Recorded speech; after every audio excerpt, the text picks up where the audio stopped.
Hey hello everyone, welcome to Bangla tech. Bangla tech চ্যানেলের আরও একটি নতুন ভিডিওতে আপনাকে স্বাগতম। আজকের ভিডিওতে আমরা দেখব কম্বাইন্ড সকেট বা মাল্টি সকেটগুলো কিভাবে কানেকশন করতে হয়। তো চলুন কথা না বাড়িয়ে শুরু করা যাক। শুরুতে আমরা এখানে একটা কম্বাইন্ড সকেট নিয়ে নিয়েছি, এটার ফ্রন্ট সাইডটা আর এটার হচ্ছে ডান পাশে হচ্ছে ব্যাক সাইড লুকিং। এখানে দেখেন আমরা এখানে সুইচটা আছে, আমরা যখন উল্টিয়ে দিয়েছি এইখানে এই ডান পাশের ছবিটাতে বাম পাশের অংশটা হচ্ছে এটার সুইচের অংশ, অর্থাৎ এটা হচ্ছে আমার সুইচ। এখানে ডান পাশের যে অংশটা এটা সুইচ, এবং এটা হচ্ছে এটার সিস্টেমটা হচ্ছে এখানে দেখেন বাম পাশের এখানে প্রত্যেকটা সকেটের যে ফেজগুলো সেগুলো কিন্তু একসাথে শর্ট করে এখানে একটা অপশন আছে, আর প্রত্যেকটা নিউট্রাল অপশনগুলো শর্ট করে বা কমন করে এখানে এন আছে। অর্থাৎ আমার এইখানে লাইন দিলেই আমি প্রত্যেকটাতে লাইন চলে যাবে, আর এখানে নিউট্রাল দিলে প্রত্যেকটাতে নিউট্রাল চলে যাবে, অর্থাৎ ফেজ আর নিউট্রাল কানেকশন। আর এখানে আর্থিং এর একটা অপশন আছে, এটা হচ্ছে। আর এখানে সুইচের অপশনটা হচ্ছে, আমি প্রথমেই আপনাদেরকে একটু আমরা তিনটা লাইন নিয়ে যাবো। আমরা সাধারণত ওয়ারিং এর সময় একটা ফেজ, একটা নিউট্রাল এবং একটা গ্রাউন্ডিং বা আর্থিং এর তার থাকে আমাদের কাছে, এখানে আছে, আমরা নিয়ে নিলাম।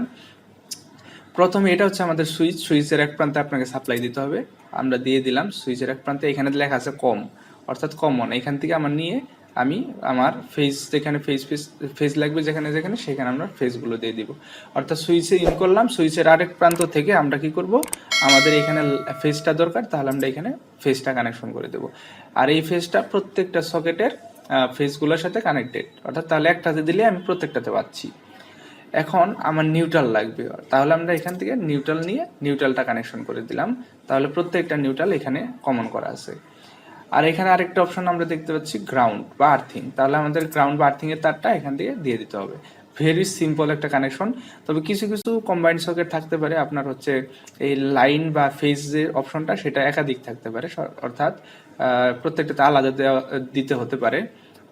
অথবা আপনার হচ্ছে এরকমও থাকতে পারে, এই কমনে দিলেই হচ্ছে, অর্থাৎ সুইচের আরেক প্রান্তে থেকে অটোমেটিক করা আছে, এটা আপনার কানেকশন করতে হবে না। এরকম বিভিন্ন রকম পাওয়া যায়, তো ম্যাক্সিমামগুলো এরকম থাকে, সিম্পল।